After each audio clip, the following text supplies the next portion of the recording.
সেই গভীর তত্ত্বটা কি?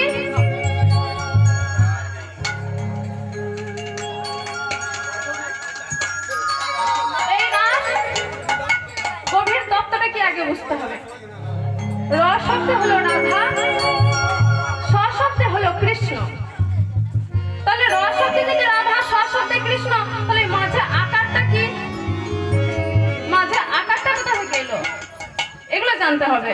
হ্যাঁ, কীর্তনে সবসময় যে পদাবলী, অবশ্যই পদাবলী গাইবো, কিন্তু সেগুলোকে একটু না ভেবে যদি বলা হয় বাবা, তাহলে যারা বসে থাকবে তারা তো বুঝবে না। না, আমি পদাবলী গেয়ে গেলাম, নেচে গেলাম, চলে গেলাম, মানুষে কিছুই বুঝলো না।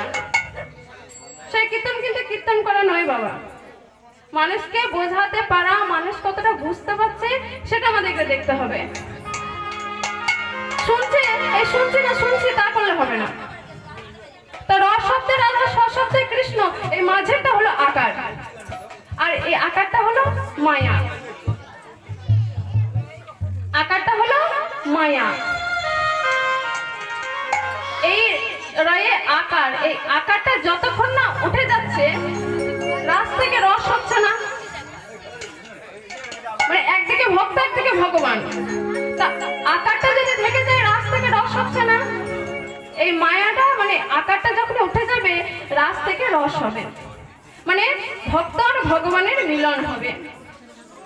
তাই আমরা তো বাবা অধমা, আমি তো আরোই, আপনাদের কথা কি বলবো, বলতে পারবো না হয়তো, অতটা সাহস আমার নাই, কিন্তু আমি একজন অধমা।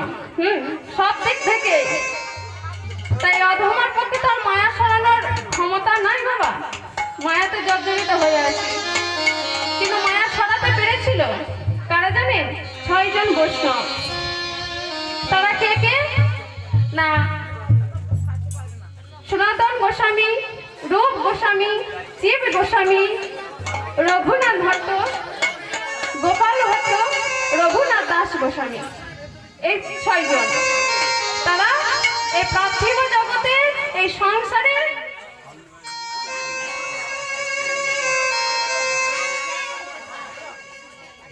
সংসারের মায়াটাকে কাটিয়ে ব্রজে বাস করেছে বাবা। এই জন্য বলে এই 6 জন বৈষ্ণবে যবে কইল ব্রজে বাস, রাস লীলা তব কইলা প্রকাশ, করিলা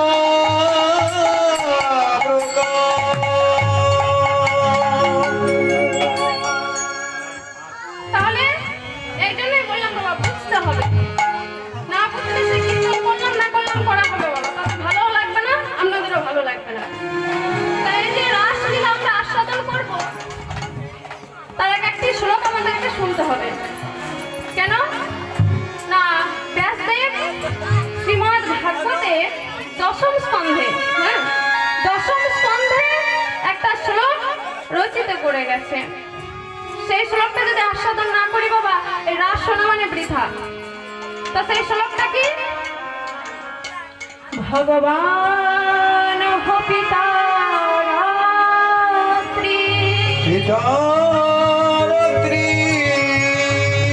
শারদোদ ভুল্ল মল্লিকা, মল্লিকা, পুরান্তে মনস চক্রে, যোগমায়া উপাশ্রিতা, যোগমায়া উপাশ্রিতা। ভগবান হবিতা রাত্রি। কি বললো? ভগবান তুমি হইও সেই রাত্রের। কোন রাত্রের? শারদ কালীনে পূর্ণিমা তিথিতে, বিশ্বরন্তে মনশ্চক্রে, গোপীদের মনোবাসনা পূরণার্থে।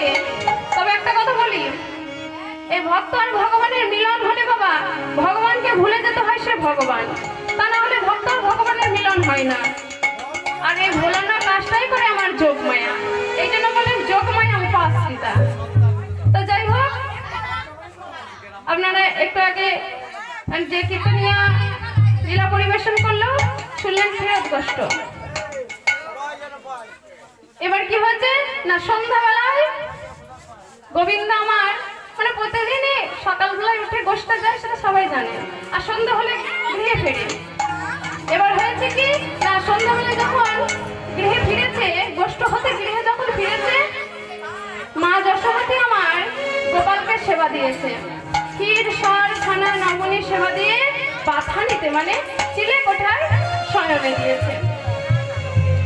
চিলে কোঠায় যখন শয়নে দিয়েছে দরজা জানালাটা বাবা বন্ধ করে দিয়েছে। কিন্তু এবার হলো কি সেটাই আমাদের দেখার বিষয়।